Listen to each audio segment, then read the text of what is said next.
वहिनी काय करता इकडे? चक्कू तोडते गाबुळ गाबुळ हे काय असं होय गाबुळ डोळा उघडलेलं.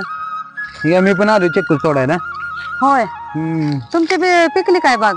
हो पिकली की. नारळ गावला काय? हो नारळ गावला. ही आता चालू पाण्याचा नारळ आहे फोडा मग. हा ही काय आता फोडायची. मी बी म्हणलं ही बांधाची आहे ती 2-4 झाड आमच्या वाटणीची आलेली म्हणले त्याची तोडावं आणि उद्याच्याला ह्याला आपलं बाजारात न्यावं म्हणलं आमच्या इथल्या. भैयाला पण आणलाय काय? हा भैयाला बी आणलाय सोबत. होय सुट्टी काय त्याला? हा सकाळची शाळा आहे त्याच्यामुळे सुट्ट्याच आहे त्याला घेऊनच येते रोज रानात. इकडे लय अडचण आहे पुढं म्हणलं जरा पुढं असं जावं तोडत. हा त्याला गाम्याला घेऊन यायचं. तुम्ही कायच नाही आले एकटेच आले हातात काय थोडं चेकून यायचे तोडून घरी. पिशवी काय घेऊन घरी खायला नेलं का विकायला? नाही विकाय नाही शेतात परत. हे असं टाकून मला गोळा करावा लागतं ना आता एक एक एक एक त्या बांधाने असं पुढे जावं लागेल मला. चला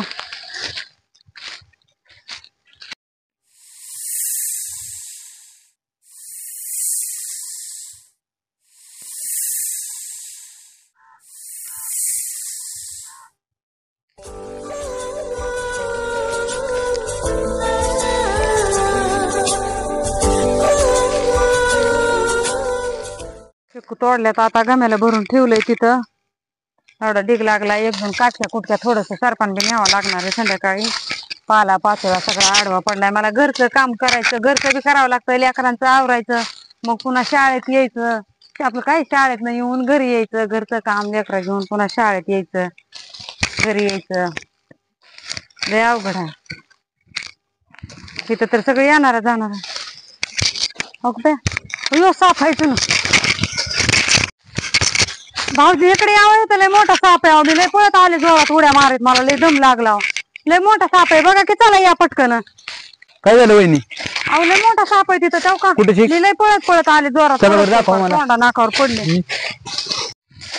लय मोठा साप आहे. मी लय जोरात पळाले मला पळायचं सुद्धा कळाना. तुम्ही ते काय हिथून मी आले उड्या मारत असं हिथं थांबले होते चक्क तोडत लय जोरात मी पडले असते त्याच्यावर. हो हिथं तो वाजला होता हिथून एवढ्यात वाजला आणि इकडे गेला काय की साप आतमध्येच गेला. लय मोठा आहे. पलीकडे हिर आहे त्या हिरीत गेला का काय की. बघा बरं इथं दावर पुढं चौका तिथं आहे. हा ना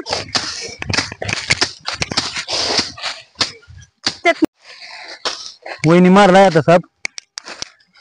लय घाबरली बाई आम्हाला तर लय चक्कर येऊन पडायची बारी आली. चला आपल्या तोडल्याला चक्कू घेऊन जाऊ घरी. झाले मला तर लय भ्या वाटायला लागले. लय साप आहे. मला त्या दिवशी बी त्या तिथं एक दिसला होता साप.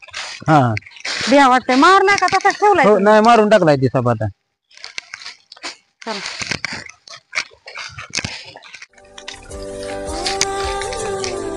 काहीतरी होणार आहे असं का वाटतंय मला.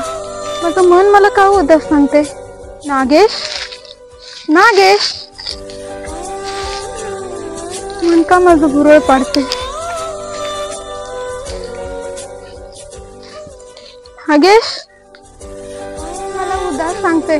कुठे तुम्ही? नागेश नागेश मला इकडूनच वास येतोय कुठून तरी. नागेश नारे नागेश नागेश नागेश नागेश कोणी मारलं तुम्हाला? नागेश नागेश सोडणार नाही मी एका एखादा. तुम्हाला ज्याने मारलंय मी त्याचा बदला घेणारच. तुमच्या डोळ्यात मला सर्व काही दिसलेलं आहे नागेश. मी सोडणार नाही एका एखादा.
माझ्या नागेशला मारले काय तुम्ही?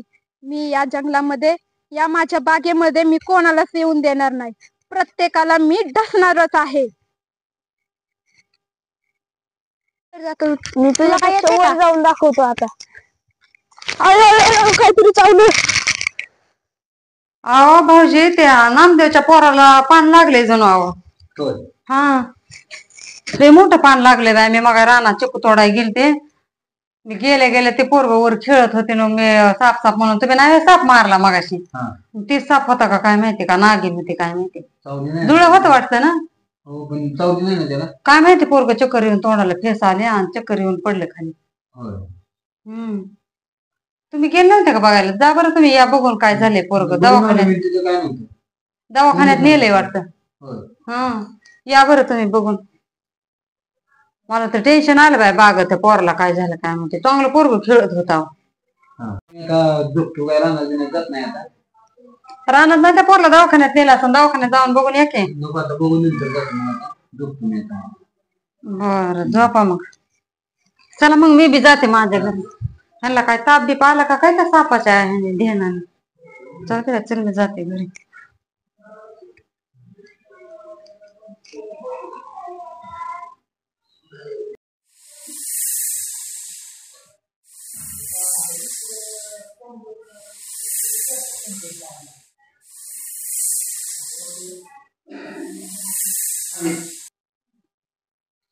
एवढा कदाच कोण दोरात उठला. अहो, ते रानात आपण ते नागिन मारलेली ना, हा ती स्वप्नात आलती माझ्या. हा, ती काय ते आता माझ्या मध्ये जाऊन दर्शन घेऊन माफी मागवली. स्वप्नात आलते काय? हा. घाम बी यायला लागलाय तुम्हाला, ताप आल्याने होईल. हो, हे काय माझं बी चुकलंच बाय. मी उगाच, मला कुठून बुद्धी आली काय माहिती, तुम्हाला साप आणला आणि साप मारा म्हणून. त्या पोराला बी झालंय तसं म्हणा. हो, ते पोराला पण मग आता तुम्ही कधी जाता महादेवाच्या मंदिरात? हे काय आता जायचं ते आता. बरं, मग जावा मग.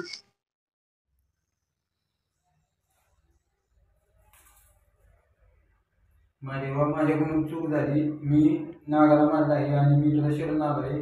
इथून पुढे मी नागाच्या वाट्याला कधी जाणार नाही आणि मला माफ कर. आणि मी तुला शरण आलो आहे. नागेश, मंदिरात जो शिरून जातो त्याला भोलेनाथ माफच करतात. नागेश, तुम्ही मला या जन्मात नाही भेटला, पण मला तुम्ही पुढच्या जन्मात नक्की भेटा नागेश.